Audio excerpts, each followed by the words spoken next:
It's September 7th, 2021, and you're listening to the Beer Temple podcast. Remember, this is what we wanted. Remember, this is what we said. To never be heard or seen from again. Remember, this is what we wanted. Remember, this is what we said. To never be heard or seen from again.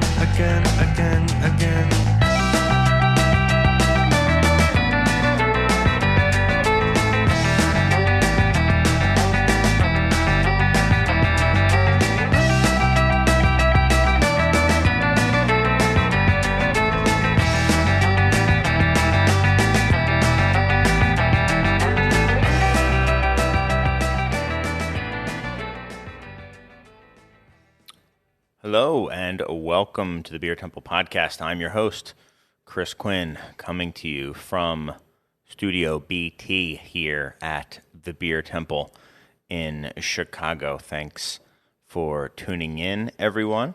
I want to thank all you guys for listening, whether it's on Lumpen Radio. And speaking of which, thanks to Lumpen Radio, as always, and the fearless leaders over there. But if I had to pick one fearless leader I was going to call out, would probably be Jamie Trecker. So thank you to all those folks for having us on, or most likely you're listening via podcast. So thank you guys for downloading or streaming or however you guys are listening.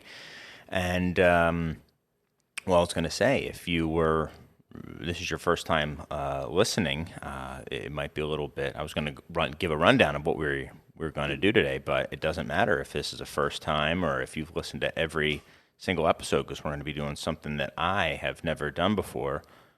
A little nervous, but something I ultimately wanted to do, and that is a complete solo show. So it's just me and Fade Master Surge here in the Beer Temple, and it's all on me.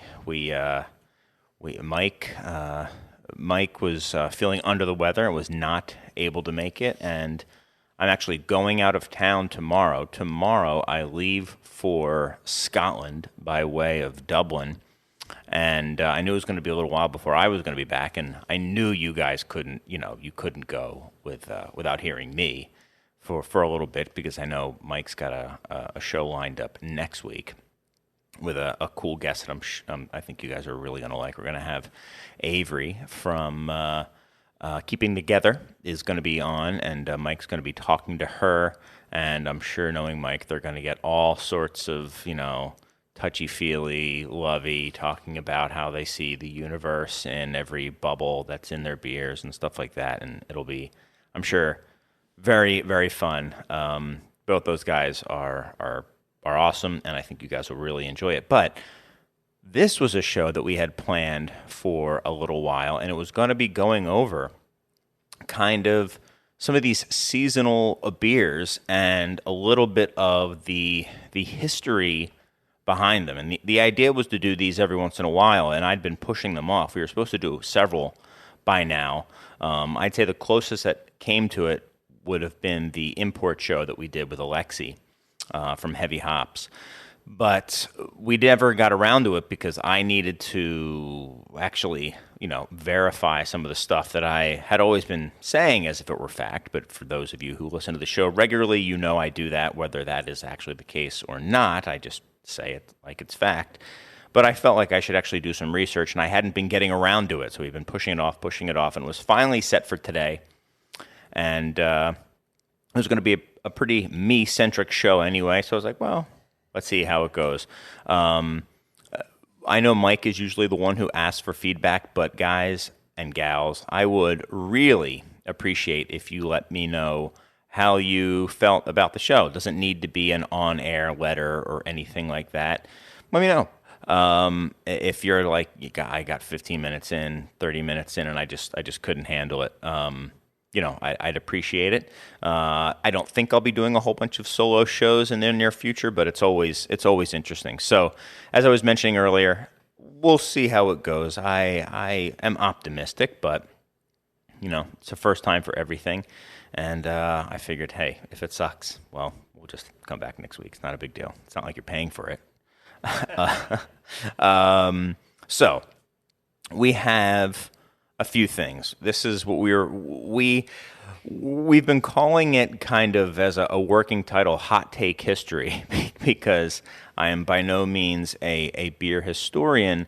But and if you guys think like, ugh, I don't want to hear the history of this and that, I really do think that it is interesting the way some of these styles have come about, and I think you will be interested in how it has shaped the landscape of beer and beyond beer significantly. And believe it or not, the styles that I'm going to talk about, I was going to talk a little bit about pumpkin beers and then Oktoberfest beers, because Oktoberfest is starting in just a few weeks now, less than a few weeks, I think. And then just a little bit of the holiday creep, okay? And I know it's not good to apologize from the beginning, but cut me some slack. This was supposed to be a two-person show, but I'm just going for it.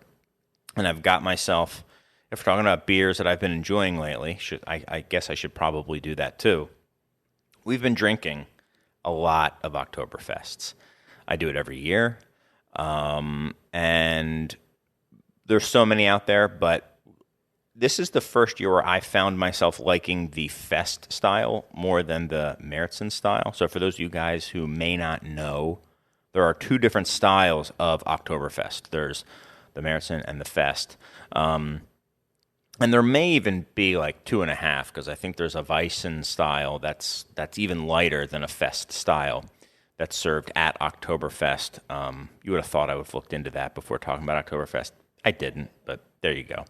But anyway, the Paulaner is killer this year. The Fest beer from them. I've not had the Märzen yet. That is also usually very, very good. And the O'Cats from Urban Chestnut, awesome this year. Those have been, I would say, if I had to take a quick poll, and I hadn't really like thought about it ahead of time, those would be my two favorite.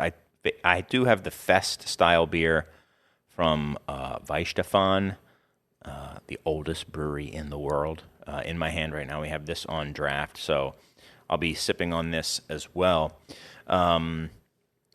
It's so I was saying there's two different styles. So the Märzen style, Marzen, Marzen, that is the probably what you would expect of the style, the bigger, darker, maltier style, and then the lighter ones, which are more of what I think is similar to what's actually consumed at Oktoberfest, are considered Fest beers, and those have kind of branched out fairly recently. They used to just be, there's two like sub-styles of Märzen, but I think they really are now starting to be designated within the past couple of years, which I think is useful. And, you know, breweries like Paulaner make both. So, but anyway, we're going to talk a little bit about that. And there's also a letter that we got that I will get to as well. But I'm thinking maybe we'll start out talking about pumpkin beer. It'll be a little segment, and then I can read the letter. Then we'll get to Oktoberfest. Rather than, I should probably just show, not tell. So I'll just get going. So the idea behind this was we were just Mike and I talking about the seasonality, the creep, how these styles have been coming out more and more recently. It seems. And not just pumpkin beers and Oktoberfest, but all seasonal styles. It seems to just come out earlier and earlier and earlier, and we always, bitch and moan and complain about it because we don't feel like drinking a summer ale in February, and we don't feel like drinking a pumpkin beer in June, and so on and so forth. And we thought that this time of year was where the creep was the most apparent. The most in your face, because it's the time where fall beers are taking that switch between becoming light and summery and easy drinking and becoming heartier. And I think people aren't ready for it yet because it's still warm out and people do drink seasonally. But also, they're not ready mentally, at least in Chicago and places that do have seasons. They're not ready to accept the fact that summer's almost over and it's going to start getting cold again. And when summer beers come out in early spring, people aren't angry. If anything, maybe they're a little like excited, like, ooh, the summer beers are here. That means, I don't necessarily want one now, but it's a good sign. That does not happen with these fall beers when they're creeping. People get angry. It's the only time I've seen in the beer world where people are getting angry at seasonal creep. So that's what started the idea for this show. And then I figured, I was talking to Mike about kind of the history of Oktoberfest and pumpkin beer, and he was unaware and thought it was kind of cool. And I was like, well, why don't we just talk about that? Talk about the history of these beers, and then we'll get into some hot takery as well, because I've got some ideas about, especially pumpkin beer. So why don't we start there, okay?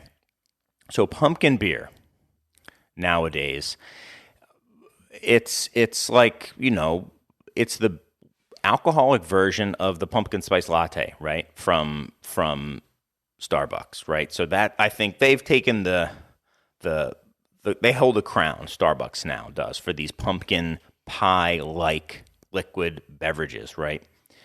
But I think it was actually the other way around. I'm almost certain it was the other way around. I think pumpkin beer actually inspired these other beverages. And people think it's a gimmick beer and stuff like that. But it's actually the oldest American beer style there is. It is the first truly American beer style. And a lot of people don't realize that. But it literally has been made. It's older than America is itself. It's been being made in America by the colonists, by the English colonists in the 1700s, believe it or not. And the reason was because, one, they didn't have access to pumpkin until they came over to the New World. It's a plant that was native to North America. And I think, they'd probably been, sending some back and exporting some back to England, but they certainly weren't brewing with them. And for those of you who know anything about, even just like joke history and lighthearted history, how people say that the Pilgrims landed on Plymouth Rock because they were out of beer and needed to get beer, and people kind of chuckle at that. There is a lot of truth to that. They were supposed to go further south. The Pilgrims are supposed to go, I believe, to Virginia. This is where the hot take stuff comes in. They were supposed to go further south, but they were running out of beer. And you have to remember that before pasteurization, before refrigeration, before any understanding of microbiology, it really had nothing to do with pasteurization. They had no idea that the reason that the water supply was making them sick was because of the bacteria in it. What they didn't know, they just knew the water wasn't safe to drink. So they knew that if you brewed beer, that was safe to drink. They didn't necessarily know why. They didn't know that you could boil the water and get the same effect because you boil the water while you're making beer. They just knew beer was safe to drink, which is why people drank a lot of beer to hydrate themselves. It wasn't necessarily a social drink all the time. They did have versions that were for social occasions, but they would have very low percent alcohol versions of beer to drink. That's why Saison, for example, was summer beer. It was season beer. It was for the seasonal workers in Belgium who were working the harvests. Not for them to get plowed while they were drinking, but for them to stay hydrated while they were working in the sun. So these were very low alcohol beers. I'm talking about 2% or less. And even children were drinking it for that reason, because at that concentration of alcohol, it's pretty much impossible to get drunk from it. Your liver can filter out the alcohol faster than you can consume it, so it doesn't build up and get into your bloodstream, which is how you get drunk, by the way. It's your liver cannot process the alcohol as fast as it's coming into you, so it kind of sends it back around. It sends around your bloodstream one more time, and it says, I'll hit it next time. I'll hit it up next time. And again, talk about hot takes. I mean, any medical people out there, but that's roughly how it works. So you get a backup, and it stays in your bloodstream, and you get drunk from it. But that's not. I'm already going off topic. But anyway, the Pilgrims felt that they needed to have beer to live. So in the colonies, there were times where the grain supply was running short, and they were looking for things to supplement their beer or to supplement, what they were drinking. And pumpkin, which was a very, very starchy vegetable with a lot of sugars, they thought would be a good substitute, a good adjunct, actually. So what they would do is they would be able to cut some of the malt and add in pumpkin. And I think originally there were some versions that were almost like pumpkin wines. They were using just pumpkin, but it quickly became more of like a beer thing. And that the first recorded recipe of it, which was published in some sort of, I don't want to call it a magazine. I'm sure it wasn't a magazine in 1771, but it was some sort of printed history, some sort of pamphlet or whatever journal. 1771 was the first recorded recipe of pumpkin beer, and it was fairly popular. There, I think, are some famous versions of beers brewed by former presidents, such as Jefferson and George Washington. I think George Washington has a porter that people have recreated, but he also had a pumpkin beer that there were the recipe for was found, and so let me go back a little bit. So pumpkin beer was being used in brewing, right? Kind of fell out of favor. Wasn't needed, would be my guess. Like they if they could just get away with grain, they didn't need it. They didn't want to use an adjunct. So they would just, figure out, I guess, how much grain they needed. And they had enough grain supply, and they just stopped making pumpkin beer for whatever reason. So we're talking, couple hundred years, right? Nobody was really making pumpkin beer. But then it became, I would say, one of the first craft beer styles ever as well, of the modern era.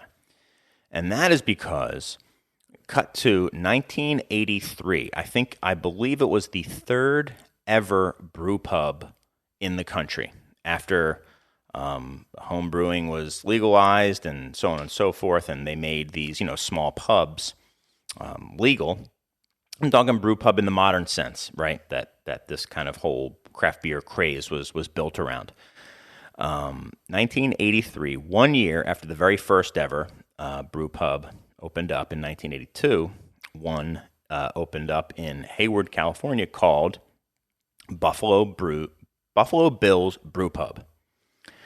And one of their early beers, they had an amber ale, and they were looking at things to do, and the owner of Buffalo Bill's came across the George Washington's recipe for pumpkin beer and said, let's try it.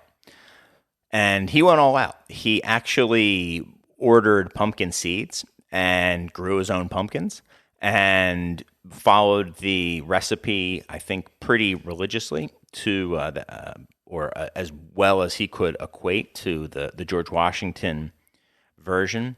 And he added it to the amber ale. They used their amber ale, which was one of their most popular beers. Remember, this is 1983 right now.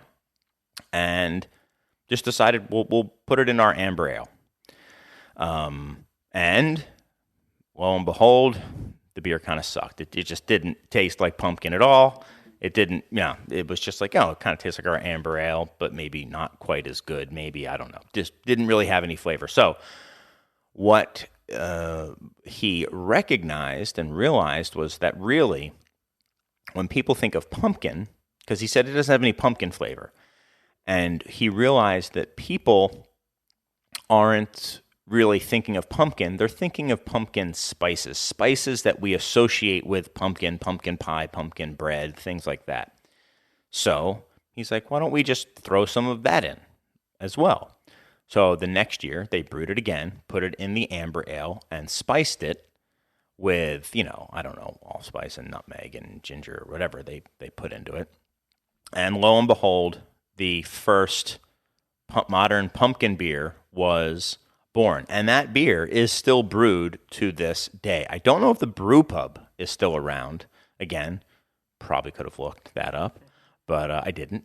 But I know the beer is definitely still around. You can still get Buffalo Bill's pumpkin ale. And it's funny that little things such as deciding to spice it, deciding to make it an amber ale, seemed pretty off the cuff, right? There you go. All right, Buffalo Bill's Brewery. All right, it's still open, right? Yeah. California, right? Yeah. Yeah, it's still there. So Serge, thank you. He's done the research for me. So still around. You can still go there. Which is awesome that the third oldest brew pub in the country is still around. So then you have this craze, I think. Well, this truly, I think, one, it was a real seasonal because there's only a certain amount of time that people want to have these beers. It's a true American style, which I think is cool. The first American style, and I would say the first reimagination, so it's kind of the first twice. It was the first in colonial times, and it was one of the first, I'm not going to say it's the first, one of the first new styles of craft beer, micro brews, as they were called. I mean, 1980, I think it was 5. So the brewery started in 1983, and they were making pumpkin beer in 1985. I mean, you are going way, way back. I don't know if many, like, true IPAs. I mean, I know Liberty Ale from Anchor is considered an IPA, but I'm talking like a modern IPA. I think it even would outdate that or be right alongside. And that was the first. I mean, this guy decided to do the pumpkin spice thing, right? And lo and behold, people like to drink pumpkin pie. And I will argue that is where the pumpkin spice latte and all that stuff drew their inspiration from. I'm not saying directly from Buffalo Bill, from Mr. Bill, but that was the seed, so to speak, that kind of that grew and became this all-encompassing pumpkin spice abomination that we now get, which we're just getting into. I mean, September is pretty early on, so we have not yet begun to see all the pumpkin spice stuff that we possibly can, including, candles and everything that you can possibly pumpkin spice.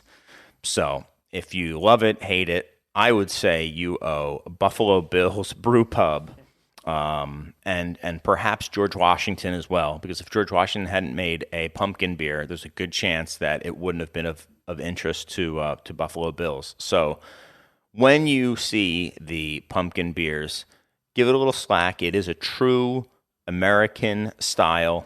It is a part of brewing history in America, and I'd say embrace it, because even kind of the pumpkin pie aspect of it has history in U.S. brewing. So we're going to talk a little bit more about pumpkin beer later, because I think that is the key beer to talk about when we're talking about holiday creep and just seasonal creep generally.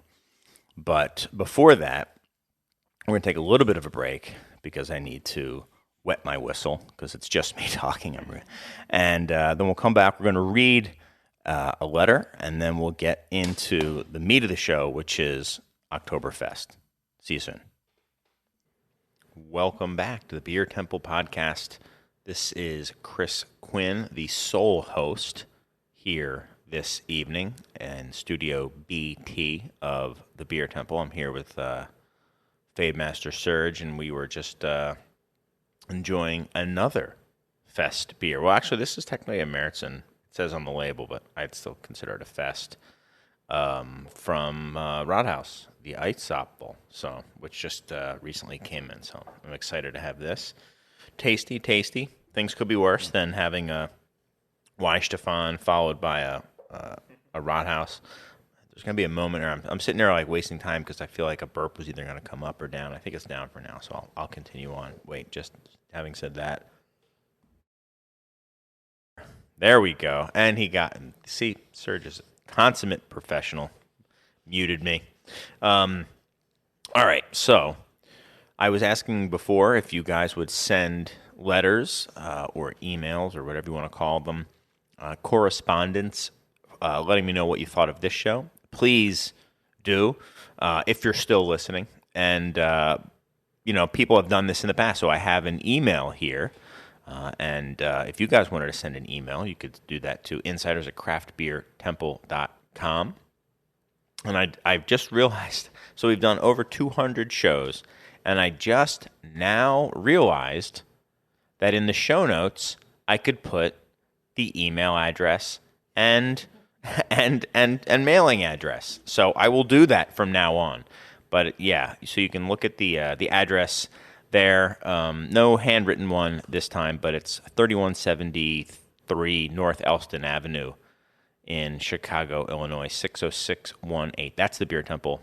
That's where you can mail us a letter if you want to get a piece of either was or Beer Temple merch sent back to you. But anyway, this was not signed, so I will not say who it is from, because sometimes people say things, they're industry folks, they don't want, they want to be kept anonymous. I don't think this is the case here, but the rule is sign the letter or email the way you want to be referred. So this was sent from an iPhone, and it doesn't, so I won't say who it was from. But anyway, here it goes. Good evening. I was just listening to the Beer Temple's podcast about imports. Very insightful and enjoyable listen. Thank you very much. That being said, there you go. That being said, I will be in Berlin and Frankfurt this fall. I was wondering if you can recommend any great bars or classic German beers I should try while I am visiting. Anything is appreciated, so thank you. Also, I recently had Reptile House by Half Acre, and it made me miss sweet, malty, and piney IPAs. Very similar to Half Acre Space, I must say. I was wondering if you can recommend anything along those lines. It was more Midwest malty than West Coast style to me, and that's what I'm craving. This style can be hard to find these days, especially newer takes on the style. Totally agree there. Thank you for taking the time to read this and possibly answer my questions. Have a good day. Sent from my iPhone. Well, sent from my iPhone. Kind of two parts. Well, thank you very much for emailing. And I'm glad you enjoyed the imports show. The first thing I would say is I've never been to Germany. I was supposed to go last year for Oktoberfest. We were supposed to tour around and end in Oktoberfest. For the first 2 days of Oktoberfest were going to be the last 2 days of the trip. And then the world went crazy and Oktoberfest was canceled, which does not happen hardly ever. And Oktoberfest was canceled. So we pushed it off to the next year, which was supposed to be this year. And lo and behold, Oktoberfest was canceled again. So the beer gods, Gambrinus, I guess that would be, or Ninkasi, want to keep me out of Germany and keep me away from Oktoberfest. So what I will say is places that I was really excited to go to. So Bamberg, if you really want to do the classic German beer experience, obviously Munich is the brewing capital of Germany. But I think kind of where you're going to get the culture of German brewing at its best is going to be in Franconia. So go to Franconia. I've heard great things about Ondex. Everyone seems to absolutely love it. But in Franconia, Bamberg, that's where it's at. Go to Bamberg, drink beer. That is the home of Rauch beer, smoke beer, but you don't need to drink smoke beer there. But that is the most traditional place, the concentrated place for drinking beer. And one beer that you can get here, but I've heard it's just not the same, is Ondex. So that's what I would recommend. for you there. From now here, this is even more difficult, I think. What is you're saying sweet malty. I'm thinking you mean a little bit of like toast to it, maybe a little crystal malt, not necessarily sweet like a hazy is sweet, right? So when you're talking about that, it's a little bit more difficult. I mean, you're saying especially newer styles are hard, like a little bit maltier IPA. You may not want to hear this, but what I would recommend, and I don't think anyone's going to be surprised here, is look back a little bit, go back, and start finding places like finding beers like Bell's, Surly, Three Floyds, absolutely, and revisit those beers because I think they, when fresh, are going to give you exactly what you want. There are some slightly maltier West Coast IPAs as well. AleSmith's IPA is amazing. And for being a West Coast IPA, it does have some malt to it. So that's a really great one as well. If you want to try someone who's trying something new and has a little bit more, it's not really sweet though. I was going to say Dunier is doing some fun stuff with hops and IPAs. I wouldn't necessarily call it a classic Midwest IPA, but yeah, you could kind of go that route as well. But what jumps out at me are the old guys who've been doing it for a while and are still making some of those. So if you want stuff with crystal malt in it, you're not going to find many anymore. You know, you're going to have to go to the Surlys and when I say Surly, I mean Surly Furious. Have a Surly Furious, man, if you haven't had one in a while. It's exactly what you're talking about. It has that pininess to it. It has the grapefruit and some of that sweetness, and obviously Alpha King, which I think Surly is a very much, I'll say, inspired by, to be maybe some would say, ripped off of. I think those guys are very friendly, so I don't think it was a rip-off, but very much inspired by.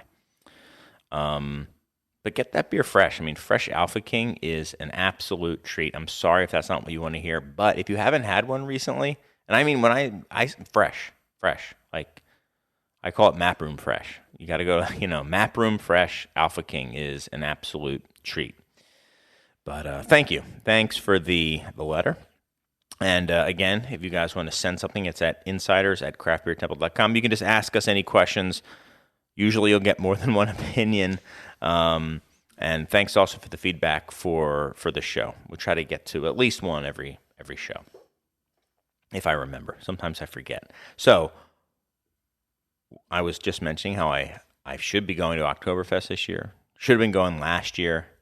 I've been drinking a whole bunch of Oktoberfest, and it got me thinking. It is one of my favorite styles. I've had many this year.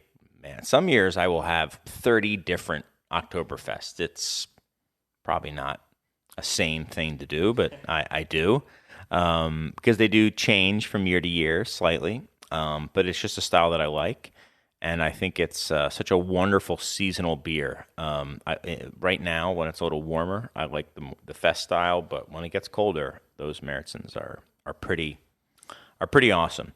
And the history of the Oktoberfest style and the whole celebration really has a huge profound impact on brewing history. Much, much bigger than the fact that it's the largest beer celebration and that they go through an ungodly number of kegs. If you actually want to do, I should have had this written down, I meant to, Serge, look up how many kegs or gallons or whatever of beer they or barrels they go through per year at Oktoberfest. You'll probably have to look at 2019 data, something like that. The number of kegs that they pour at Oktoberfest in Munich, the OG one, the original, is astounding. And that's not for Oktoberfest overall, because there's other smaller Oktoberfests in Germany. I mean, they do a bunch now. But let's talk a little bit about Oktoberfest. And I'm telling you, I'm not just going to start talking about the Bavarian Prince's wedding and stuff like that. the history of this style goes much deeper. I'm just incredibly blind, so I'm going to look at it. 7 million view. Let's see. Where's it? What am I looking at here? Where am I looking? Oh, okay. Beer. 7 million liters of beer. So what's 7 million divided by 50, Serge? And that is how many kegs are poured at Oktoberfest every year. 140,000 kegs. 140,000 kegs. That's unbelievable. Anyway, so let's talk about Oktoberfest beer. And we'll talk a little bit about the fest itself. I have very little data about the fest. You can look, I mean, that's fun. It's awesome. It's definitely a bucket list for me. But I'm talking about the style because it actually goes back a long time. And the practice of drinking that type of beer. So we're not going to start at the very beginning. I'll go back to the beginning in a moment, but the classic tale is the first Oktoberfest was in 1810. As soon as I just said it's not going to be the thing about the Crown Prince, but I'll start there. So the first Oktoberfest was to celebrate the Crown Prince of Bavaria's marriage to a woman named Princess Therese. And please, just give me some leeway on my German pronunciation. And it was originally sounded to me like it was like a fair and some sort of like cultural festival, and they had a bunch of horse races, and it was just a big party, like a big fair. No beer at the first Oktoberfest, but they did have horse racing. There was a meadow that they did it on that they named after the bride. So it was Princess Therese, and they called it the Theresienwiese, and the Weissen is still where they hold Oktoberfest to this day, on that same meadow that they were having those races in 1810. And it went on for, 3 weeks. They had a huge celebration. And the first year was so much fun, they decided to do it the next year, and the next, and the next, and the next. And I think early accounts had beer there pretty shortly after the first year. So maybe not the first year, but it was certainly there by the second, third or so year. There was beer and food vendors and stuff like that. Because remember, it was probably a huge boon to the local economy, as it still is. So that's the history of the celebration. Massive. I mean, it's a huge international thing now. It's in Munich, and only breweries in Munich are allowed to pour there. So the breweries that are allowed to pour at Oktoberfest, I know I had this written down, but let me see if I somehow didn't bring it. I think I can remember this one. So the beers that are allowed to pour at Oktoberfest are Spaten, Paulaner, Hockershore, Lowenbrau. Hold on. Wait. Oh, Hofbrau. And I'm forgetting one. I think there's a sixth. Hold on. Pause it there for a second. Okay. So, as Serge is my witness, I did not have to look it up. It just took me a moment to clear the fog from my mind. But the six beers are, and now I'm going to forget a different one, but I'll start. It's Hofbrau, Spaten, Paulaner, Hockershore, Lowenbrau, and Augustiner.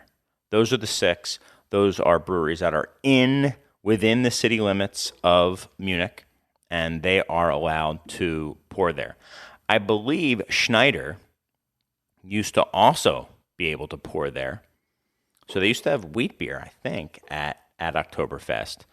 But I believe it was bombed.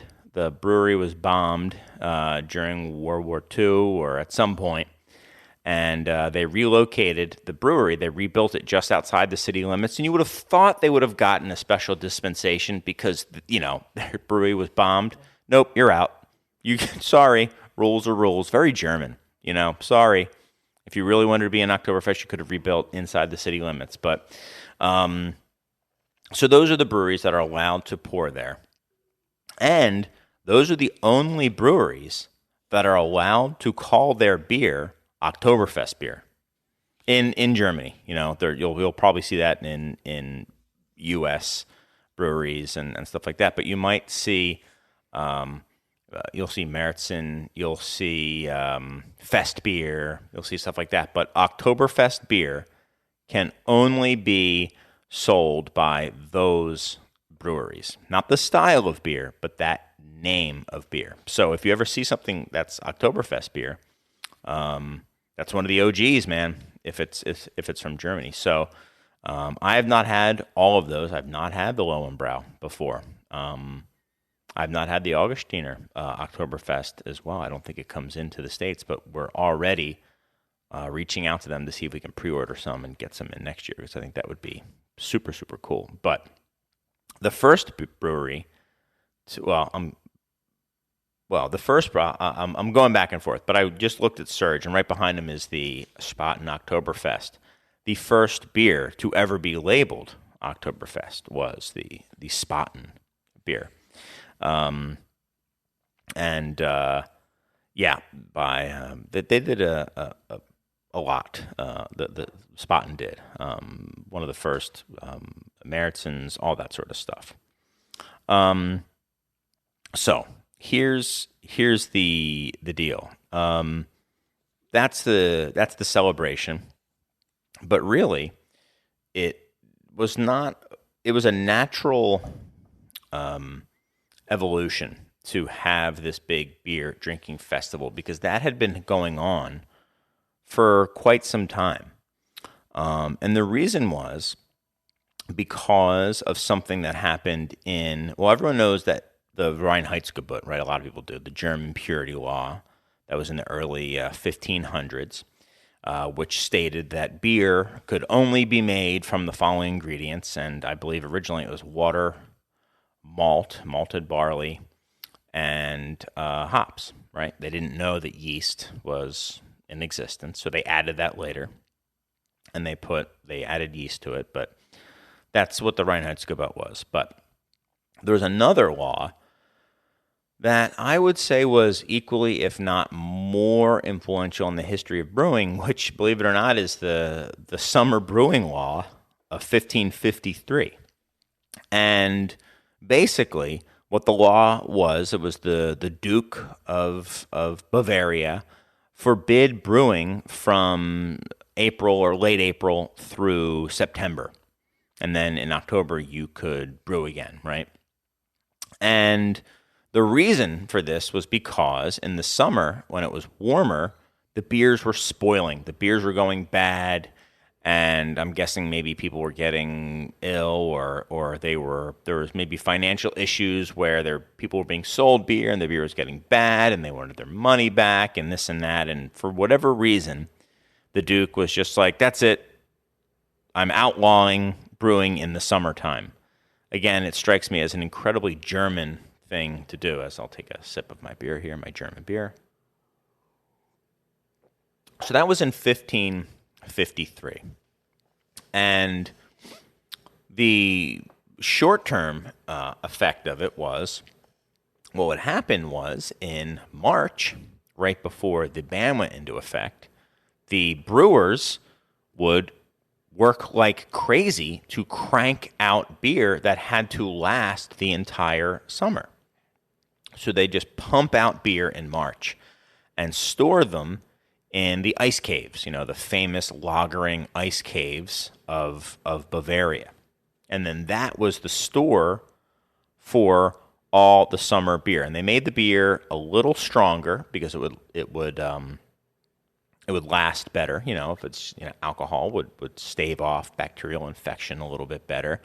I've also heard that the beers were hopped a little bit more heavily very similar to the story of IPA, needing to make the voyage to India, being a little stronger and hoppier because hops have very strong antimicrobial properties as well. And so I've heard that these beer, or read, I didn't hear, I read that they may have also been hoppier. But anyway, they brew a ton of beer. And then that was the supply of beer that people had to drink throughout the summer. And then in October, they could start brewing again. I think it was technically like late April to like the last day or something of September or something like that you couldn't brew. So what would happen is they would,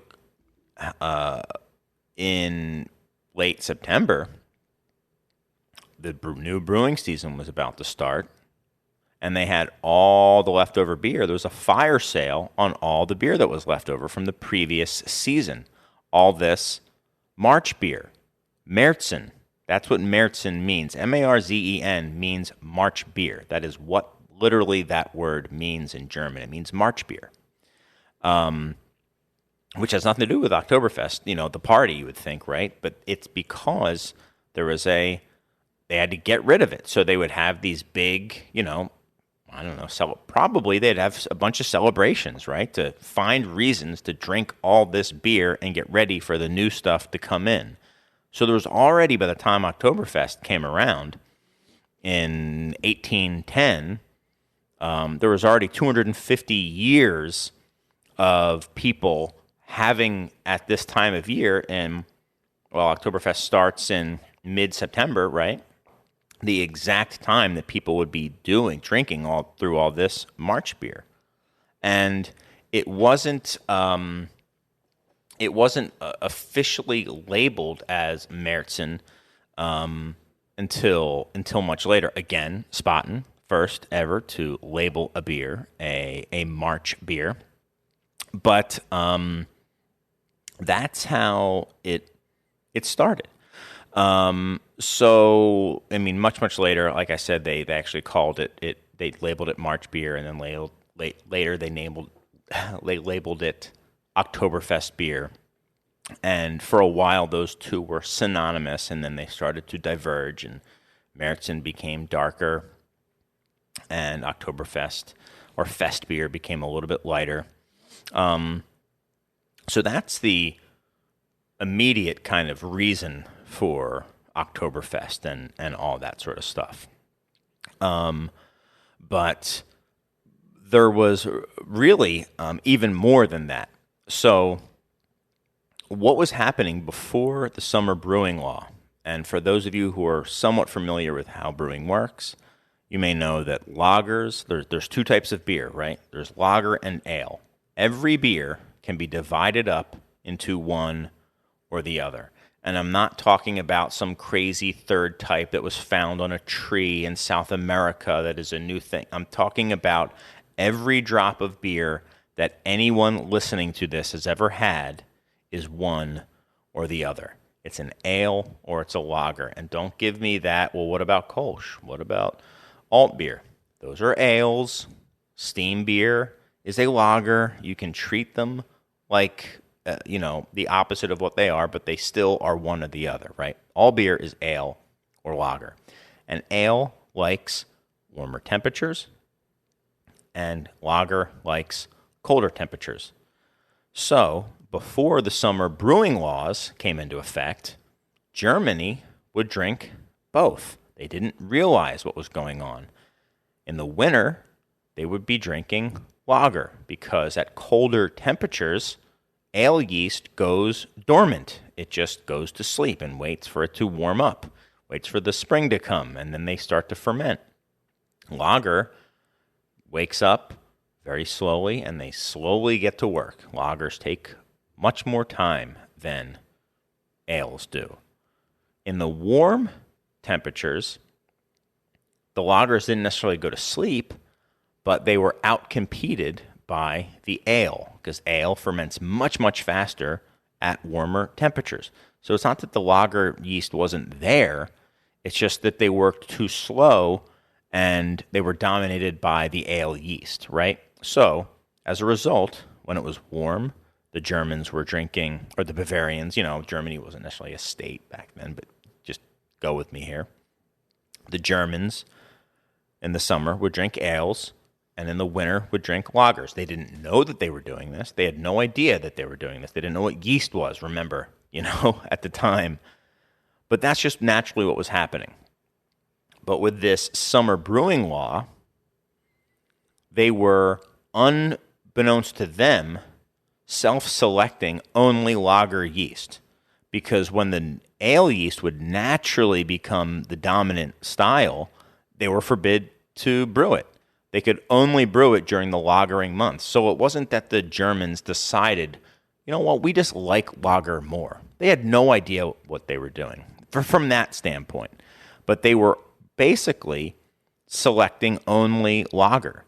And from that point on, because of that reason, they were brewing only lager. All the technological beer, all the beer styles that came about were all going to be lager styles, and so on and so forth. Now, there are exceptions to the Bavarian wheat ales, right, that were later written into the Reinheitsgebot, but I'm talking about even before this, right? So as a result of this, and you'll learn this time and time again if you look into the history of beer styles, it's always a political or geographic or something like that. It is not just consumer preference. It's not that the Belgians like to drink different tasting beer than the Germans necessarily. There was different laws, different taxations, different just whims of people. So because of this summer brewing law, the Germans made lagers pretty much entirely. Now, the other thing that would happen, and I kind of talked about it before, was that in the warmer or in the colder months, the ale yeast would go dormant, but so would the bacteria, right? The bacteria would also go dormant, which is why the beers didn't spoil as fast, right?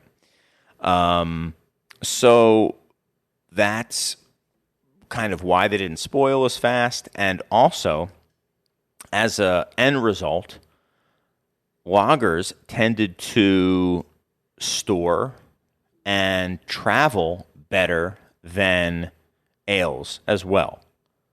So you started having an outpaced representation of lager from, outside of, England kind of dominated brewing for a while, but when you start getting into the New World and certainly into Europe, once lagers were took hold, they never looked back, and that's why in all parts of the world, or one of the main reasons why, lagers became the dominant style. They take longer and they're more expensive to make, but they store and ship better.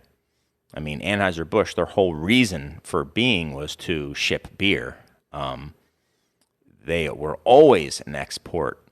Talking about St. Louis, they were always going to other markets, and their beers just held up better. So this summer brewing law is really why lager came to dominate the world of brewing. At this point, lager now, today, 2021, makes up over 99% of all the beer brewed in the world. So when I say dominate, I mean dominate. Us who drink this craft beer stuff, we are talking about a fraction of a percent of all the beer that is made in the world. It's all lager yeast, and it's pretty much entirely because of this Duke in 1553 who decided to put this in.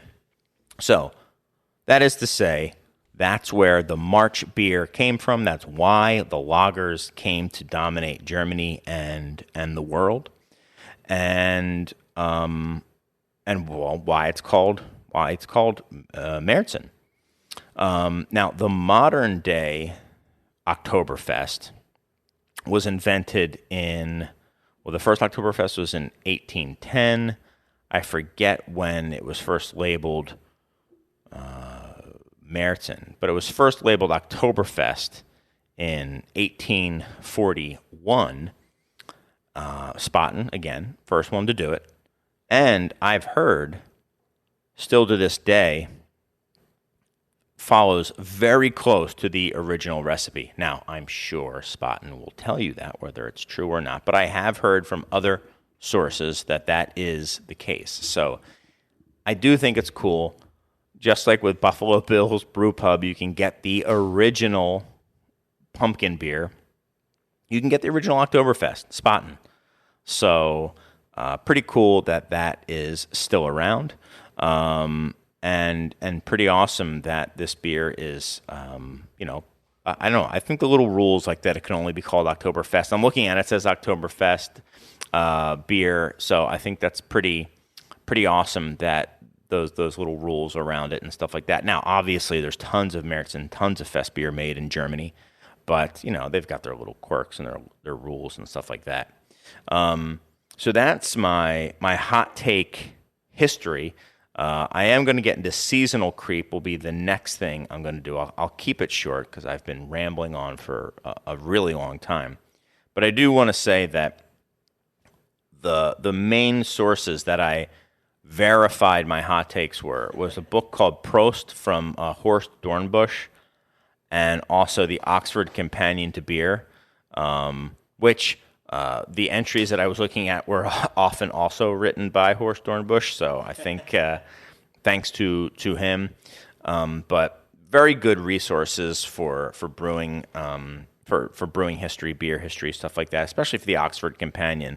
It's not going to be a super deep dive, but you can look up pretty much everything in there. So it was a very helpful resource. Let's take another quick break, and we'll come back. We'll talk about the seasonal creep. Welcome back to the Beer Temple Podcast. I am Chris Quinn, and just took a break.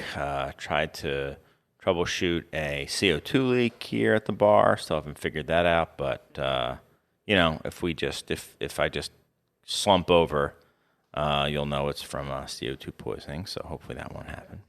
That's a joke. We're perfectly safe. So we talked about Oktoberfest. I realized I got some of the dates wrong and why I didn't have everything written out, because my piece of paper had printed double-sided and I never turned it over. The first Oktoberfest was actually labeled in 1872. It was by Spaten, but the first time it was labeled Märzen beer. And it was the first Märzen was in 1841, and it was introduced at Oktoberfest. That was the first time that beer had ever been labeled as such, even if they called it that. It hadn't been technically a style. So we're now going to talk about how these styles relate to us nowadays, which is, as I was talking about earlier in the show, often when we see them in July or August and get angry that there's pumpkin sitting on the shelf and stuff like that. So Mike and I were going to talk about it, and I was talking to Mike, and I said, what I should do is go back and, what if seasonal creep is just in our minds? It's not a real thing. And by seasonal creep, I mean these seasonal beers are showing up earlier and earlier and earlier, kind of like how nowadays Christmas decorations and Christmas stuff is showing up before Thanksgiving, which to me is just not cool. You cannot have Christmas decorations in a store before Thanksgiving. It should be outlawed.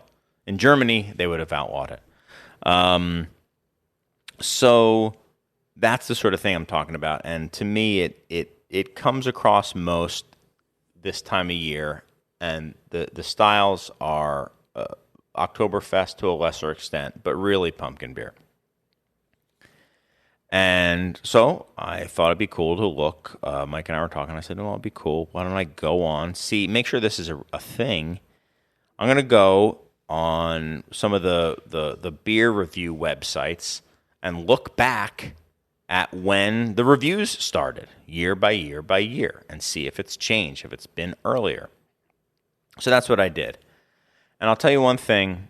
I started with Pumpkin because I figured that's the king daddy of them all, especially if you're going to be looking at reviews, right? And So the furthest back I could see was 2007. And early September was when they first started, the reviews first started coming into, I was looking at Beer Advocate. But the bulk of them were in October. So it was early September, but really, like, it was hitting the market in October. That was 2007. 2008 and 2009, early August, they start coming in. A couple, dribs and drabs, and then they're smashing the market really in September. So maybe a month earlier. 2010, 2011, 2012. It actually got a little bit later. It was like late August. I'm like, oh man, maybe this isn't really a thing. And then in 2014, you started seeing them in July. So it went from 27 to 2014, early September, really just the beginning, then early August, late August, and then July. And I'm like, well, all right, well, maybe seasonal creep's not really a thing that's new, right? It's been around for a while. I mean, 2014 is a while ago. And, you know, we've just been making it up, right? So then I was like, okay, well, then we'll just talk about it. We'll talk about seasonal creep is in our minds. It's not really something. And then I thought, well, you know what? Pumpkin was always kind of one of the earlier ones. What about some of the others? And I started looking at it, and lo and behold, they used to come out in September, and really late September, early September sometimes, and then we'd get a second drop in October. And I was looking at, what was I looking at? I looked at Whole Hog from, Whole Hog pumpkin beer, which I think is a Leinenkugel product, if I remember correctly. I was looking at Uinta. I was looking at Dogfish Head. I was looking at Shipyard and a whole bunch. And then I started looking at the received on dates in our point of sale, when we would first get the beer. And it was pretty much standard. It was September. And then in 2019 or 2018 and 19, it jumped from mid to late September to early July. So we started getting early July, this stuff started to show up. And when I mean early July, I mean like the first couple days of July, in-house. So we were getting it here in-house. So really what happened was, I think Pumpkin was coming in early, and everyone else wanted to catch up, right? And I think that is really the story of seasonal creep. And I wish Mike or anyone else was here to talk about it. Maybe we'll need to talk about it a little bit more, because I think really the discussion becomes, are you hurting the seasonal style overall in order to help position yourself better amongst your competition? So obviously if you're first, then you're the first one they see. Oh, pumpkin beer. Oh, Oktoberfest. Cool, I'm going to grab one. Oh, Christmas beer. Whatever it is. Doesn't even be a cold weather, autumn, winter style. It could be a summer style, whatever. So if you're first or one of the first, you don't get lost in the clutter and stuff like that. So you want to bring it out earlier. You want to be the first. And that's true. That's true. I mean, individually, that's probably a good call. But I think at this point, and I almost know at this point, because I see people's angry reactions, what has happened is it's too early now. In order to get on shelves early, and maybe they're doing it defensively, you know. They're getting in there knowing no one's going to buy it in July, but it's just going to sit there and take up shelf space and stuff like that, and the buyer's going to have no room to bring in a different one. So it's going to have to be whatever one came out in June, July, whatever it is. Maybe it's strategic in that sense. But the end result is these beers are here in the summer, and it's not like we here, like at the Beer Temple for Pumpkin and for some of these others, we are told in June, now is your time to order it. This is the only week you will have to order it. So you can't say, come back to me in October and I'll order it then. You get 1 week, maybe 2, to order this stuff. So you have to bring it in. And you could put it in the back, which we have done. We have done for sure. We've done it this year. We did it last year. We just keep it in the back. But I would say that overall, it's a total mess, because last year what happened was when October and November come around and people actually want to drink pumpkin beer, it's all gone. It's all gone. There's no more being made. I used to look, something else I saw was we used to get multiple drops. We would get secondary drops of these beers, and that has stopped happening. People put it out super early and then move on to the next thing. They're on to their next seasonal. They're doing a winter seasonal, and then they're getting ready for the spring seasonal or whatever it is. And the seasonal creep isn't just annoying. I think it's bad for the style, because it's presenting styles when people don't want to drink them. People don't want to drink these beers in the summer when it's hot. I mean, I know that's obvious, but it should be said anyway.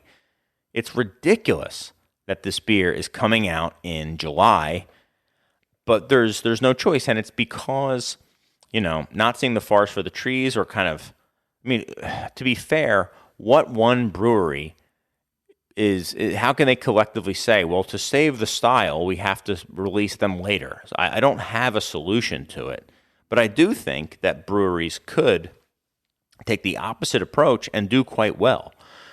Because I know here at the Beer Temple, we, in October and November, did not have any pumpkin beer, and people were coming in and asking, and we were like, well, where were you in May?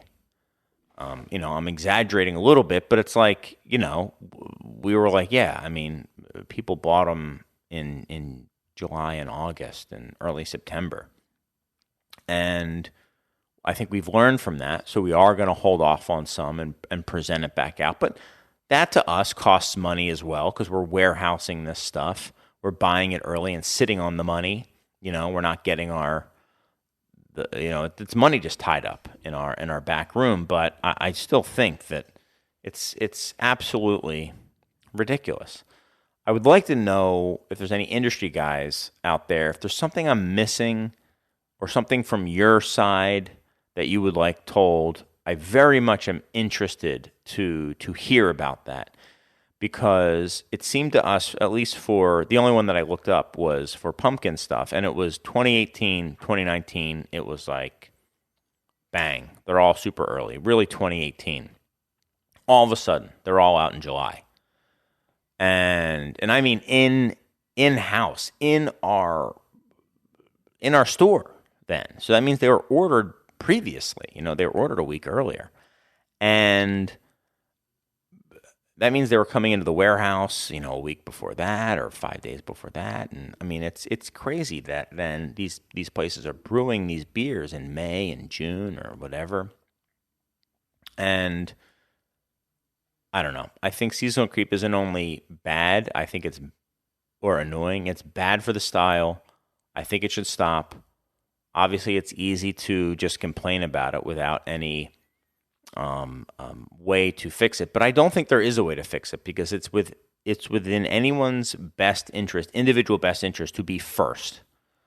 But I think now there is an opportunity to be last, and I think being last now would be more advantageous to being first. You want to be late when everything else is gone. Come in with something new, and even if there is other pumpkin beer on the shelf, you're going to be the only one that hasn't been collecting dust since the summer.